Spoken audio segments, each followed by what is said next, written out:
Hello, everybody. I told you Cathrine Hatcher's here, and she's in the house. You'll remember Cathrine brought us W.T. Greer a couple of weeks ago, and that was one of our most watched shows. He is such an amazing and dynamic man. And then I told him to tell us wherever he's singing, and when he's got his. Oh, I know he's singing on actually tonight at Gillies. Yeah. Downtown Dallas? Yeah, check out Gillies tonight. But I didn't get the tweet. With Ty Herndon. I just saw it on his Facebook page. See it in Facebook, wonderful. Okay, Facebook is, and we're going to be talking about Facebook a little bit later with Travis and stuff, because you do a lot with that. I do. And you always have, you have a good following, and you always have, you're never controversial. But anyway. Well, I am on rare occasions. But usually late at night. You have to. But we'll get into that straight late at night. Catch me then. I am. I know. And we've missed you. Well, I get here whenever I can. Yes, and so we're very glad that she's here. So, you heard what Roger Blaker was talking, I did. I took some notes even. Yeah, and she called. I was kind of in need suddenly, so she made a valiant effort to be here, so we didn't really get to market you too much, and so I'm sorry about that, but we'll certainly afterwards. All right. Yes.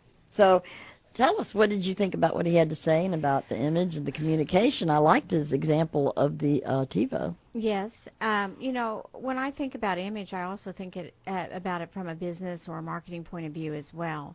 And I looked image up one day in the dictionary just to see what it said, and there were a couple of definitions that I really liked. But this particular one that I use most often is the general or public perception, which is an important word, the general or public perception of a company or an individual, especially as achieved by careful calculation aimed at creating widespread goodwill. That's a really long definition, but let me break it up for you. So we're talking about perception.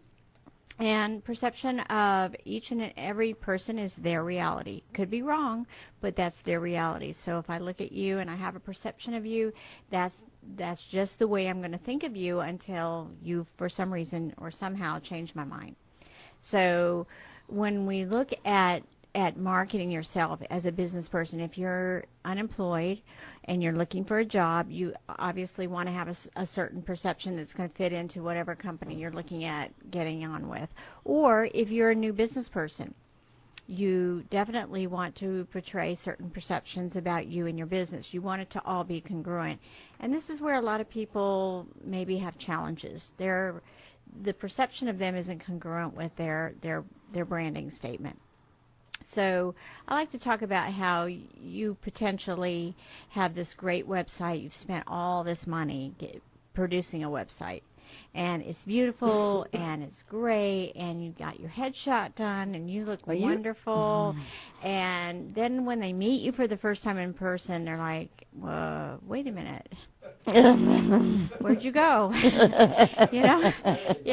So I like to say, let's make you congruent. Maybe you're not speaking the language that your website is. Maybe somebody did all that writing for you. I know my first website, when it first went up, a friend of mine who's a marketing person wrote this amazing copy, and I'm like, this is great. And I had to learn the copy so I could speak it. Yeah. So, perception is a big thing. And by the way, she is the owner of Persona's Image Dynamics. So I didn't give you the name of the company, but your website is nice, and it's personasid.com. It is. So, but I wanted to get that in there. Thank you. We would have plugged it somewhere along the way, trust me. So I was listening to Roger talk about, one of the things that help companies fail is bad marketing vision. And I think when you look at how am I going to market my business, okay, I've got this great website, I have these beautiful business cards, I have this wonderful marketing collateral. I'm going to hit the road running. A banner.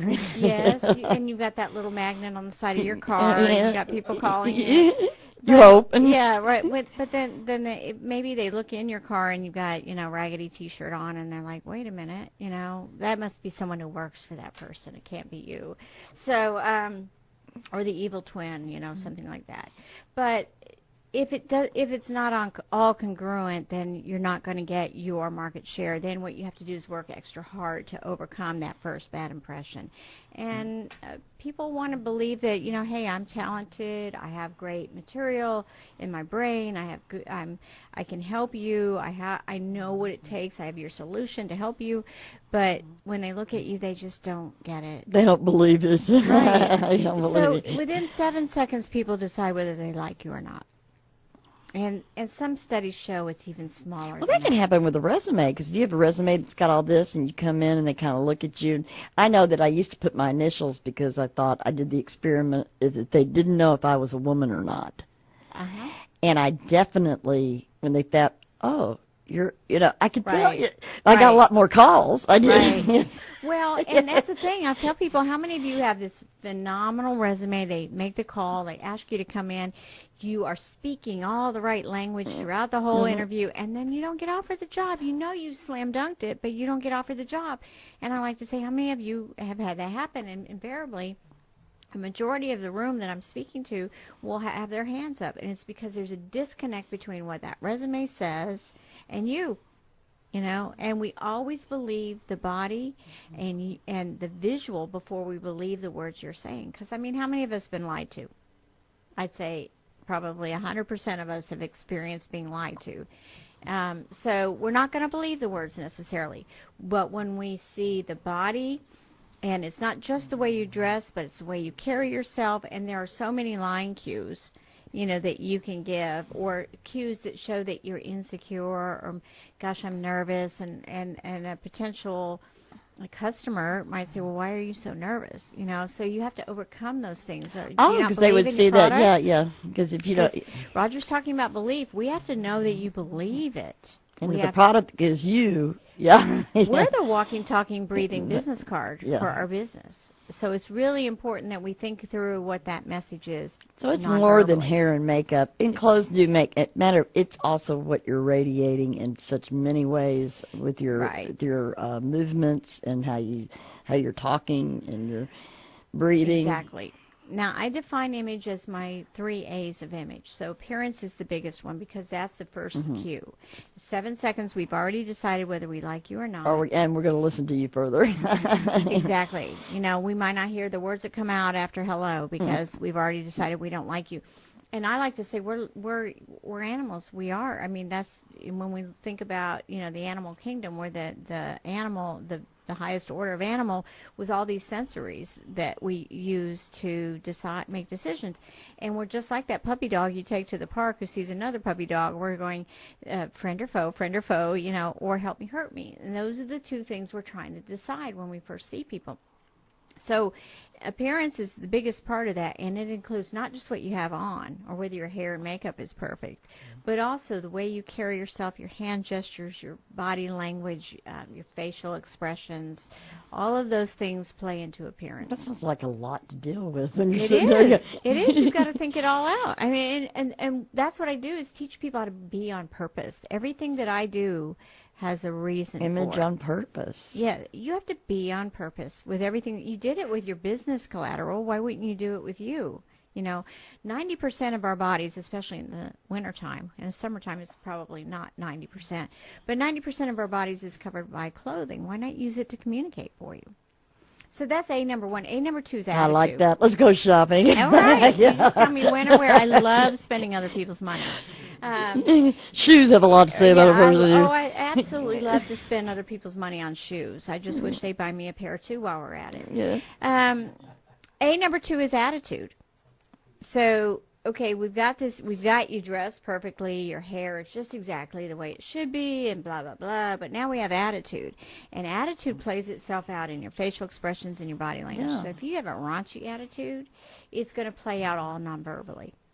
And then the third A is ACE, A-C-E, which stands for the ability to communicate effectively. Have you ever met somebody? Connecting? Is that well, called? it's the actual words you finally use. Have you ever met someone who you thought was going to hot? You can't wait to meet them, and then you go meet them, and either they're a jerk because they know they're so nice looking, and they're all that, or they can't put 2 words together that make sense. Either one of those will blow that whole image package. So to me, it's important to have the whole enchilada, the whole package. And would that be any different, a business or relationship, or I guess It has everything to do. If you are speaking, I mean, would it to be other different people, how you do it? Is it that much different, or is it just maybe a variation here and there? Because you want to stay authentic. Okay, so I've had people go, "Are you teaching people to be less than authentic?" And I go, "Okay, well, wait. We're all into the No, I buzzword had somebody lately. leave one of my seminars because they thought I was teaching people to be less than authentic. Right. And I'm glad that I found out that was the reason why they left, because that gave me a chance to really think about authenticity. And just think about it. When you were 17, are you not different today than you were when you were 17 years old? I hope what so. was... Well, I definitely in yeah. looks. Well, I wasn't going to say anything to you, but all right. So, we're authentic. I was so hot at 17. Oh, okay. Well, you'll have to bring pictures. You're still hot now, girl. Yeah, but Come I was on. hot. Come on, girl. I was hot. What was authentic for us when we're 17, 19, 25, whatever it is, what was authentic then is not necessarily authentic now. So we're always evolving.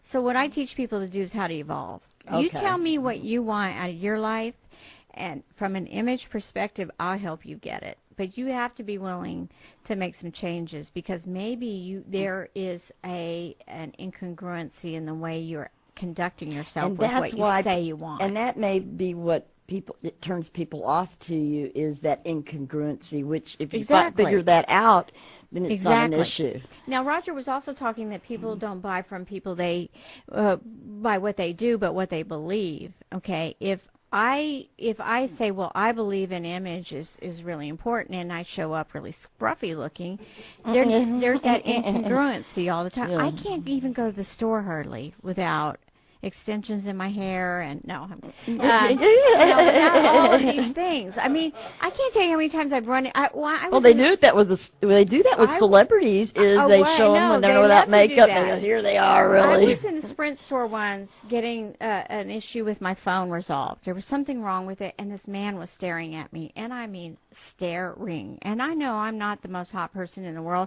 but I thought, why are you staring at me like that? Okay, I'm a chick. All right, you're staring, but at least not be so obvious about it. Yeah.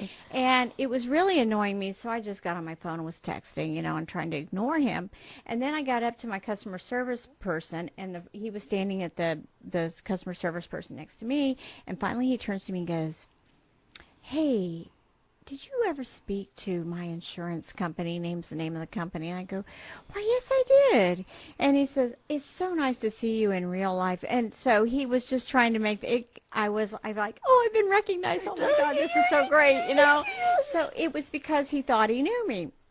If I'd been really scruffy, but girl, you don't practice what you preach. So I mean, he was chatting me up and then left, and that was it. And I thought, well, there's an example of, gosh, I gotta pay attention if that's what I'm marketing. So what is somebody in there? If someone's unemployed or they're needing this help, what do you do for them?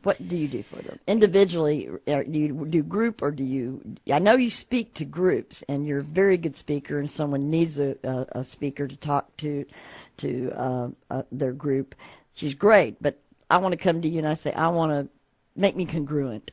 Before I will work with the person, they have to fill out a self-evaluation questionnaire that I have. It's 4 pages that one I never filled out. Yeah, the one that I sent you that I still am waiting to get back. And then what I do is I ask 3 questions, and they are, what is your message? So if you're a daycare center and you want to appeal to moms and dads, or if you are someone looking for this company, this woman I worked with was looking for a global communications position with a global company. Those are going to be 2 different perspectives that I'm going to, to work with. So I have to know what the message is. What is it you're trying to accomplish? What is it you want to say? The second one is, who's your audience? Again, the audience of the daycare worker is going to be parents and kids, whereas this other woman needed CEOs and high-level executives. That was her audience. The third question I have is, what do you want them to think or feel about you when you leave? Because we always remember how we felt about a person long before we remember what they looked like or what they. So if I.